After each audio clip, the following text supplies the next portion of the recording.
এটার জন্য বসে থাকবেন না। তারপরে মহানগর কমিটি আমি এখানে ডাকবো, মহানগর কমিটির যে সেক্রেটারি আছে এখানে, প্রেসিডেন্ট নাই, আমি আজকেও তাকে ডাকছি। ওকে ছিল ওই সময় ঠিক ছিল, ভিতরে আমার সাথে ছিল ওইটা ডাকবে বলবো। ওই যে এজেন্ট নিয়োগ করার জন্য যে নামগুলি যে লাগবেন, প্রত্যেক জায়গার এজেন্ট ঠিক করে বলবেন, এখনই নাম করে বলবেন। কেন তারপর কত চলে যাবো, কত ভালো আসবে, কিন্তু নামটা লিখে বলবেন। কেন ওইটা কিন্তু সাংঘাতিক ব্যাপার। একটা এজেন্টের মধ্যে, একটা কেন্দ্রের মধ্যে যদি 100 লোক থাকে, আপনার 500 লোক হয়ে যায়, এই একমাত্র জামাত ইসলাম ছাড়া বিএনপি মধ্যে দিতে পারবো না। কেন পারবো না? 3 জন ক্যান্ডিডেট হবেই। আর যদি একজন হয়, আমি 3 জন 5 জন বলে থাকবো না। সুতরাং ওনাকে এজেন্ট দিতে পারবো না। এজেন্ট দিতে পারবো হলো জাতীয় পার্টি, আর এজেন্ট দিতে পারবো হলো জামাত। সুতরাং জামাতের যে ভোট, সেটা ফিক্সড ভোট, কিন্তু সাজানো ভোট না। আর 8 দল হয়েছে, 8 দল হয়ে নমিনেশন লাগছে, আরো 10 হয়েছে। আমি গেছি হ্যাঁ, ওরা কিন্তু লাগবো, লাগবো, ওরাও লেগে দেবো, লাগবো না। খেয়ে গোবিন্দ নাই কোথায়? যারা জাতীয় পার্টিতে অসন্তুষ্ট আছে, আপনার কারণ কার সাথে কারো অসন্তুষ্ট আমি জানি না ভাই, আপনারা এটা করবেন। আর আমার কাছে কোনো বিরুদ্ধে না খেয়ে পক্ষে করবেন,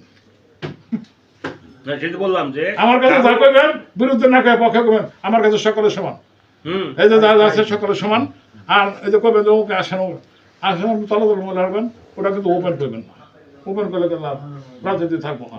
তারপরে আছে এই যে আমার পোস্টার করতে হবে, মাইকিং করতে হবে, জনসভা করতে হবে, সব ইউনিয়নে, ওয়ার্ডে ওয়ার্ডে লোক সেট করতে হবে, তারপর অফিস করতে হবে। আর অফিসের কথাটা, অফিসটা কিন্তু এবার সিস্টেম আছে, এবার কিন্তু মিল্টন নেবে দেবো। অফিস কখনো বড় নেবেন না। আর সাইনবোর্ড বড় না, সাইনবোর্ডের একটা সিস্টেম আছে, এইভাবে সাইনবোর্ড করবেন। আর পোস্টার লিফলেট এগুলো কীভাবে আপনাদের সাথে বসে আমি করবো। লিফলেট একটা করছি, এই যে এটা করছি, এটার মধ্যে দেখেন একটা লাইন আছে, একটা লাইন আছে, শফিকুল ইসলাম বাবুকে লাগানো মার্কায় সমর্থন দিন। এটা বলছে নাই, কিন্তু বোঝালে কিন্তু বেআইনি। সুতরাং সমর্থন দিন, এইভাবে কিছু করছি। এটা কিছু নিয়ে যায় না শোনা যে এটাতে অন্তত যে একটা কথা কওয়া যায়। এবং এই 3 তারিখের আগে আমি আর একটু কিছু করবো, আর কয়েকটা করবো এরকম। এটা তো আমার ধরেন আগের না, ওকালতি একটা দিয়ে করবো, ওকালতি একটা দিয়া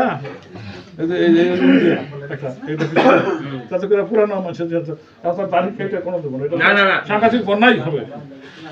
এই জন্য পুরান ছবি দিয়া দিলে আছে, ওই সমর্থন আরেকটু সাজিয়ে নিতে হবে। সর্বক্ষণ 8% মতো আমার প্রার্থীর পিছনে থাকতে হবে, যে আমরা যেন সর্বক্ষণ তাকে ফোন দিলে সকাল থেকে 12টা পর্যন্ত তারে পাই, সে কই আছে, কোন জায়গায় আছে, আমরা কোন জায়গায় যাইবো, আমরা তার কাছে আমরা তথ্য নিব। আমাকে এই কমিটি আগে দরকার, আমার মনে হইতেছে। এই কথাগুলো আমি আমার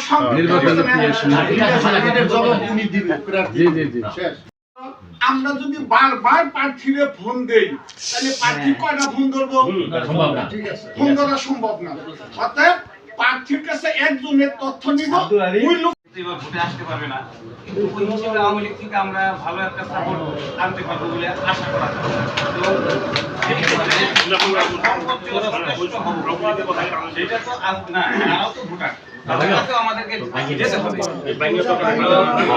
পাশাপাশি আমরা চেষ্টা করবো যে আমাদের নিজের এলাকা পার্শ্ববর্তী এলাকা সব এলাকাতে বিচরণ করার জন্য সকল নেতা কর্মীরাই যাতে আমরা শারীরিকভাবে চেষ্টা করি, সর্বোচ্চ চেষ্টা দিয়ে চেষ্টা করি।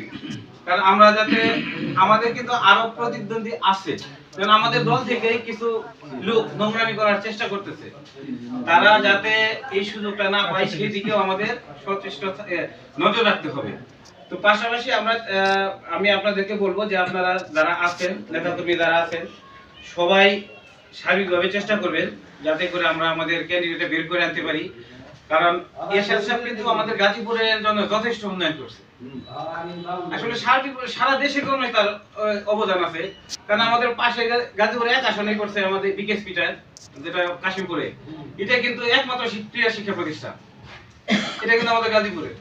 এবং আমাদের এই কোনাবাড়ি, বিশেষ করে কোনাবাড়ির কথা না বললেই নয়, যার জন্য বিসিকটা কিন্তু তার অবদান। তার কারণেই কিন্তু আমরা এই কোনাবাড়ি সহ পার্শ্ববর্তী অঞ্চলের যারা স্থায়ী বাসিন্দা আছি, তারা তো ভালোভাবে চলতে পারতেছি। পাশাপাশি বহিরাগত যারা আছে, তারাও কিন্তু শুধুমাত্র তার অবদানের কারণে সেই সুফলটা পাচ্ছে। এই বিষয়গুলো মানুষের কাছে তুলে ধরতে হবে। পাশাপাশি আমরা যদি আরো সবার কাছে বা আমাদের শক্তি সামর্থ্য পূর্ণ দমে যদি আগাইতে পারি, ইনশাল্লাহ আমরা একটা ভালো কিছু পাবো বলে আশা রাখি। সেই আশাবাদ ব্যক্ত করে সবাইকে আবার ধন্যবাদ জানিয়ে আমি আমার সংক্ষিপ্ত কথা শেষ করছি। আল্লাহ হাফেজ।